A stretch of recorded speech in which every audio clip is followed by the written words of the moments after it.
మీ business ఏదైనా మీ ఊర్లో promotion చేయాలంటే అది సుమన్ టీవీతోనే సాధ్యం. ఇప్పుడే సంప్రదించండి.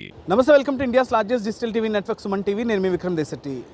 భద్రాచలం దగ్గర గోదావరి పోటెత్తుతుంటే ఆ వాటర్ అంతా అంటే 24 గంటల సమయంలో అక్కడ వాటర్ అంతా కూడా రాజమహేంద్రవరం పుష్కర్ ఘాట్లుగా చేరుకుంటూ ధవళేశ్వరం చేరుకుని అక్కడి నుంచి సముద్రంలోకి వెళ్ళిపోయే పరిస్థితి ఎప్పుడు ఉంటుంది. ప్రస్తుతం 52 అడుగుల దగ్గర భద్రాచలం దగ్గర గోదావరి ఉందంటే ఇది రాజమండ్రి పుష్కర్ ఘాట్. ప్రస్తుతం మనం పుష్కర్ ఘాట్ దగ్గర ఉన్నాము.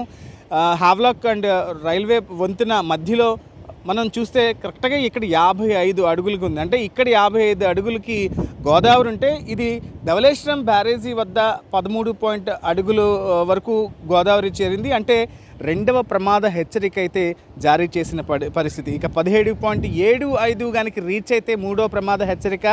అప్పుడు అక్కడి నుంచి వచ్చే ఏదైతే అవుట్ స్ట్రీమ్ ఉందో అది ఇంకా ఎక్కువగా ఉంటుంది. కాబట్టి అంటే 14 లక్షల క్యూసెక్కులు కానీ దాటితే ఖచ్చితంగా మనకి కోనసీమలో ఉన్న దాదాపు 40 గ్రామాల ప్రజలందరూ కూడా జల దిగ్బంధంలో చిక్కుకోబోతున్నారు. ఇప్పటికే రాజమహేంద్రవరంలో గౌతమి ఘాట్, పుష్కర్ ఘాట్, కోట్లింగాల ఘాట్కి సంబంధించి అన్ని ఘాట్లు కూడా అంటే ఏదైనా నదీ స్నానాలకి వచ్చే భక్తులకి బ్యారికేడింగ్ పెట్టి ప్రమాద స్థాయిలో నది ప్రవహిస్తున్న కారణంగా భక్తులను ఎవరిని కూడా అంటే గోదావరి స్నానం చేసే వాళ్ళని ఎవరిని కూడా ఈ ఘాట్లోకి అనుమతించట్లేదు అన్నారు. మొత్తం అన్ని ఘాట్లు కూడా బ్యారికేడింగ్ వేసి ఆపిన పరిస్థితి. ఘాట్ల వద్ద పోలీసులు కూడా కాపలా పెట్టారు. ఇటు ఇరిగేషన్ కావచ్చు, పోలీస్ డిపార్ట్మెంట్ వాళ్ళు సంయుక్తంగా అంటే ఒక కోఆర్డినేషన్ తోటి ఇన్ఫ్లోస్ని బట్టి అవుట్ఫ్లో కూడా మానిటర్ చేసుకుంటూ లంక గ్రామాల ప్రజల మీద స్పెషల్ ఫోకస్ అయితే చేశారు.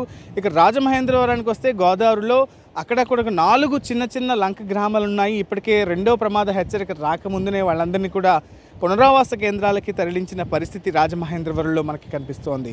అంటే భద్రాచలం వద్ద ఇంకా గోదావరి పెరిగితే 53 అడుగులకు కానీ చేరితే ఆ ఇన్ఫ్లో అంటే అక్కడి నుంచి ఇన్ఫ్లో రావడానికి అంటే ఒకరోజు సమయం పడుతుంది, 24 గంటల సమయం పడుతుంది అంటున్నారు. ఎప్పుడైతే అక్కడ ఫ్లో తగ్గితే ఇక్కడ మాత్రం ఆ గోదావరి ఫ్లో అంతా కూడా పెరుగుతోంది. ప్రస్తుతానికి ధవళేశ్వరం కాటన్ బ్యారేజీకి ఉన్న 175 గేట్లను కూడా లిఫ్ట్ చేసి వచ్చిన ఫ్లడ్ని వచ్చినట్టు కిందకైతే వదులుతున్న పరిస్థితి మనకైతే కనిపిస్తోంది. ఏదేమైనా మొత్తం పూర్తి స్థాయిలో అప్రమత్తమయ్యారు. లోతట్టు ప్రాంతాల ప్రజలను ఇప్పటికే పునరావాస కేంద్రాలకైతే తరలించారు. ఎలాంటి పశువుల్ని కూడా, ఎందుకంటే గోదావరి నది తీర ప్రాంతంలో పశువుల కాపురులు వాటిని గోదావరికి వదులుతూ ఉంటారు. వాళ్ళందరికీ కూడా స్ట్రిక్ట్గా ఆదేశాలు అయితే జారీ చేసిన పరిస్థితి.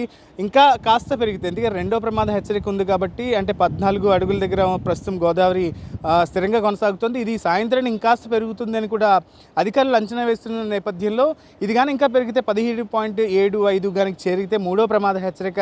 అప్పుడు ఇన్ఫ్లో ఎక్కువగా, ఎందుకంటే ధవళేశ్వరం బ్యారేజ్ నుంచి అవుట్ఫ్లో పెరుగుతుంది కాబట్టి అప్పుడు కోనసీమ ప్రజలు అంటే కోనసీమ మొత్తం అంతా కూడా ఇబ్బందుల్లో పడతారు, జల దిగ్బంధులు చిక్కుంటుంది. కాబట్టి ఆ వైపు అధికార యంత్రాంగం అయితే పూర్తి స్థాయిలో అప్రమత్తమైన పరిస్థితి మనకి ఇక్కడ కనిపిస్తుంది. కెమెరా పర్సన్ గణేష్తో విక్రమ్, సుమన్ టీవీ, రాజమహేంద్రవరం నుంచి.